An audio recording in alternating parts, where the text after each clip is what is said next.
का साम्राज्य के इतने बड़े खजाने का क्या हुआ? इतना बड़ा खजाना जो देशों की किस्मत बदल सकता था, फिर भी वो ऐसे गायब हो गया जैसे कभी था ही नहीं। एकोज ऑफ टाइम में आपका स्वागत है।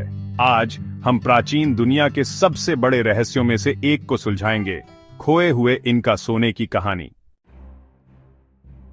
हमारी कहानी 16वीं सदी की शुरुआत में शुरू होती है, एंडेस पहाड़ों की ऊंचाई पर, जहां शक्तिशाली इनका एम्पायर लाखों लोगों पर राज करता था।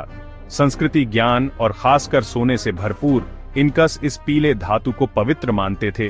उनका मानना था कि यह सूर्य देव इंटी का पसीना है।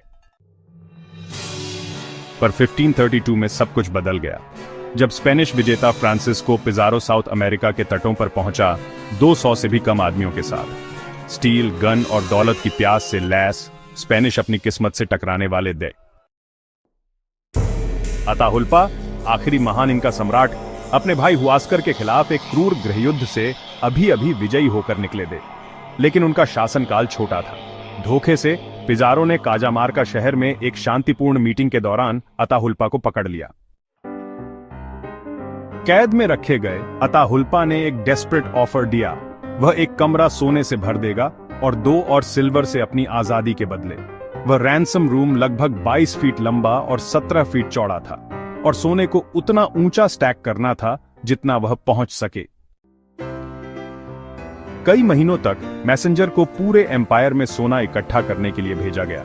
आर्टिफैक्ट्स, धार्मिक चीजें और पवित्र खजाने मंदिरों से निकालकर पहाड़ों, नदियों और जंगलों से होते हुए काजामार्का के छोटे से शहर तक लाए गए। जब तक यह पूरा हुआ, तब तक करीब 24 टन कीमती मेटल डिलीवर हो चुका था, जिसकी आज के समय में कीमत अरबों में होगी। पर स्पेनिश लोग अपना वादा निभाने नहीं वाले थे। खजाना मिलने के बाद भी उन्होंने अताहुल्पा को मार दिया, 29 अगस्त 1533 को गला घोंटकर। इस धोखे से बहुत ज्यादा गड़बड़ हो गई। इनका के लीडर, ये समझते हुए कि उनका क्या होगा, कुछ करने का फैसला किया। कहानियों के हिसाब से जब सोने के आखिरी काफिले काजामार्का जा रहे थे, अताहुल्पा के मरने की खबर उन तक पहुंच गई। खबर लाने वाले, जो इनका के वफादार थे, खजाने को मोड़कर छुपा दिया।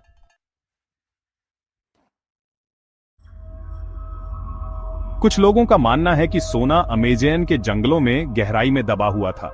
कुछ कहते हैं कि इसे पहाड़ों की गुफाओं में छिपा दिया गया था या टिटिकाका झील की गहराइयों में गिरा दिया गया था। समय के साथ खोए हुए इनका सोने की अफवाहें एक किंवदंती बन गईं, सबसे बड़ा खजाना जो कभी नहीं मिला। उसके बाद की सदियों में अनगिनत खोजकर्ताओं, खजाना ढूंढने वालों और यहां तक कि आधुनिक आर्कियोलॉजिस्ट्स ने भी इस खजाने को ढूंढा है। सबसे प्रसिद्ध कहानियों में से एक है लैनगुनाटिस का काजाना। वहां के किस्सों के हिसाब से रुमिनावी नाम के एक इनका जनरल ने बचे हुए सोने को छुपाने के लिए एक सीक्रेट ट्रिप की थी। वो लोग इक्वाडोर में अभी के लियानगानाटिस में बादलों से ढके पहाड़ों में गए थे। उनके साथ सैकड़ों लोग, लामा और सोने के अवशेष थे। वो लोग धुंध में गायब हो गए और वो खजाना फिर कभी नहीं दिखा। तो 1860 में बार्थोलोम्यू रूम नाम का एक जर्मन एक्सप्लोरर इन पहाड़ों से गुजर रहा था। तभी उसे वो रास्ता मिला जिसे वो छिपे हुए खजाने का रास्ता समझ रहा था। वो एक मैप छोड़ गया, जिसे लोग अब रूम मैप कहते हैं। इस मैप में कुछ पत्थर के निशान वाली जगहें बताई गई थीं और एक रहस्यमयी झील के बारे में बताया गया था, जो एक सुनहरी कब्र के एंट्रेंस की गार्डेड थी। कई सालों से बहुत लोगों ने उस नक्शे को फॉलो करने की कोशिश की है, पर सच कहूं तो वो सब फेल हो गए। 20वीं सदी में ऐसे कई अभियान हुए जिनमें हर तरह के एडवांस्ड इक्विपमेंट का इस्तेमाल किया गया ताकि खजाने को ढूंढा जा सके। कुछ टीमों ने दावा किया कि उन्हें खंडहर मिले और यहां तक कि सील की हुई सुरंगें भी, लेकिन हां, किसी को भी वो गोल्ड नहीं मिला। जंगल बस शांत रहता है, अपने राज अपने पास रखता है।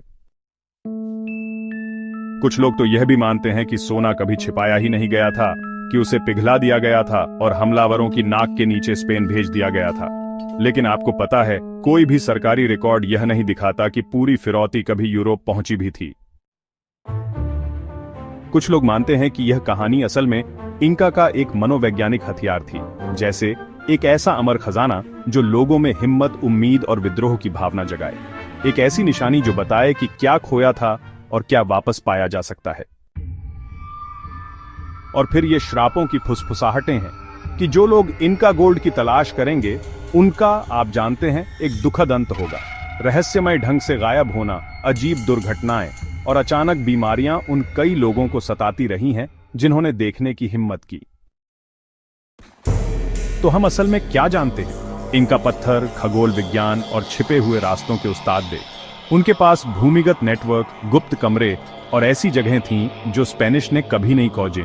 यह पूरी तरह से मुमकिन है कि सोना इतनी अच्छी तरह से छिपाया गया था कि आज भी हमारी सारी टेक्नोलॉजी के बावजूद हम उसे ढूंढने के करीब नहीं हैं। पर कहानी तो चलती रहती है। एंडेस में बसे गांवों में बड़े बुजुर्ग आज भी इनका के बदले की बात करते हैं और उन चमकती गुफाओं की जो केवल पूर्णिमा के चांद में दिखाई देती है। पहाड़ों में हाइकर्स को जानवरों की शेप में नक्काशी किए हुए पत्थर मिलते हैं जो किसी चीज की ओर इशारा नहीं करते, या हर चीज की ओर। लॉस्ट इनका गोल्ड हिस्ट्री की सबसे बड़ी अनसुलझी मिस्ट्रीज में से एक है।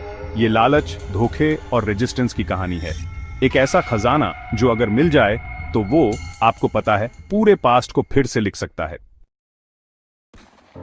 पर शायद असल खजाना कहानी में ही है, उन लोगों की हिम्मत में जिन्होंने तबाही का सामना करने के बावजूद अपनी पवित्र विरासत को बचाने का फैसला किया, तलवारों से ना ही बल्कि खामोशी से। तो हमें बताइए, क्या आपको लगता है कि खजाना अभी भी वही है, या यह सब सिर्फ कॉन्करर्स को डराने के लिए बनाई गई एक कहानी थी? ये था इकोज ऑफ टाइम। अगर आपको अतीत की ये यात्रा पसंद आई हो तो लाइक, शेयर और सब्सक्राइब करना ना भूलें। अगली बार तक गूंजते सवालों पर सोचते रहें।